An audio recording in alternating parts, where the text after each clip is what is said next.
Hi, I'm Heather McPherson, food editor for the Orlando Sentinel, and today we're taking a quick tour of some of the best restaurants in Central Florida as we get ready for the 17th Annual Orlando Sentinel Foodie Awards. I'm here today at Easton Market at Fado in Casa with the fabulous chef Elisa Scarpa.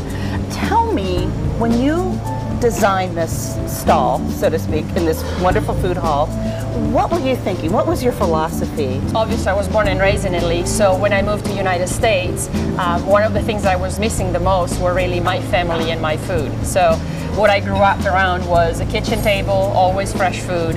I thought Italian food and ready-to-go Italian food that will enable a family to go home and just warm it up and sit around and do what I love to do, having dinner with my family. People love it. Tell me a little bit what's in the case. We have a fresh minestrone soup and a zuppa di lenticchie rosse with salsiccia, which is red lentils and sausage. We do some paninis for a fast-to-go type of lunch break. We have our meatballs that are kind of the crowd favorite. I love vegetables, so today we have some roasted cauliflowers with golden raisins and pine nuts. I just enjoy food. I think that's the passion. For newcomers, it was a tie for me. I went with the Strand, a great little place that serves Mills 50 really well. And I also went with Choco's Bass Kitchen for its wonderful, bold, vibrant flavors.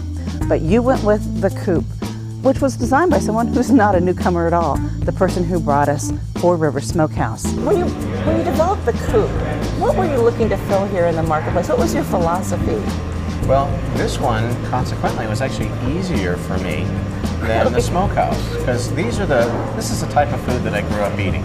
You know, barbecue, everyone thinks, oh, I grew up with a smoker in my backyard. No, I didn't. I didn't know how to smoke till the first time I was, 20 years old when I moved out to Texas. You know, this food, be it shrimp and grits or meatloaf and potatoes or fried chicken, this is just stuff that I grew up eating up here in Florida. Now, strategically in the marketplace, what I saw was kind of an opportunity. You've got this type of Southern cuisine, I call it elevated Southern cuisine, you know, being done very high level, and then you've got the quick, fast food. But I saw an opportunity for, there was nothing in the middle of that, okay? And yet, especially something that catered and focused on the family, which really, you think about, Southern comfort food, it's all about the family. I eat here. At the Coop, where it's very familiar Southern food, it bumps up to a higher level at my favorite brunch spot, Kaskin Larder. You first made national attention with the Ravenous Pig, but that was just the beginning for you guys. Yeah, I think that we're both people that kind of always want to grow and be better and do more. There's a nice Southern draw at the Pig, but there's a big, bold Southern draw here. Yeah, and we wanted to have something a little bit different. We wanted to differentiate them a little bit, but still within our cooking philosophies. So, James, you guys have a distinct style that people come to your restaurants for. Tell us a little bit about your cooking style. With me, it's a lot of acidity. I've always believed in kind of accentuating and using acidity as another seasoning tool. And I think with acidity, you're kind of highlighting what that main ingredient is. So that gets back to our core belief of the ingredient is really what it's about.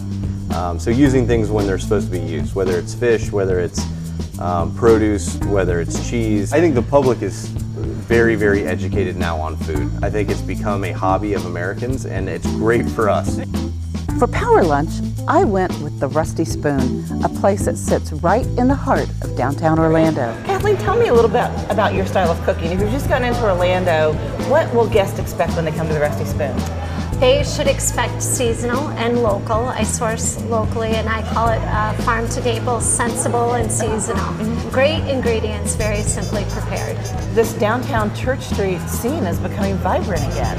Right, it's reinvented itself, and downtown Orlando has never been considered a destination over the last few years, but now it's becoming a destination. There's a lot to do down here, not just the Amway Arena anymore. There's so much going on. There is, and it's great to be a part of the start of their evening or the end of their evening. We always say, and someone came in once and said, you're very good at creating photographic memories. Picking the best overall restaurant is always so difficult because there's lots of talent here in Central Florida. This year, though, after several visits, I chose Luma on Park. I have to say, you are the place that seems to bring it.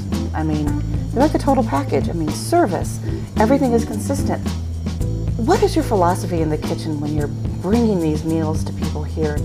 I think the most important thing that we say, it needs to be seasonally directed and ingredient driven, and cook with your soul, but you have to find it first. Kind of in great, a way. yes. Of course, the customers always dictate what we need to, be serving or what their tastes are. But we here in Winter Park, we have a very sophisticated crowd, so it allows us to continue to try and raise to that bar. Who inspires you? Anybody that really wants to put out good food and good service inspires me. Right, and I can see that in your menu and even your wine list, just everything, and your style of service too. It just seems to be that big city edge that we don't see a lot in Central Florida, but you certainly find it here.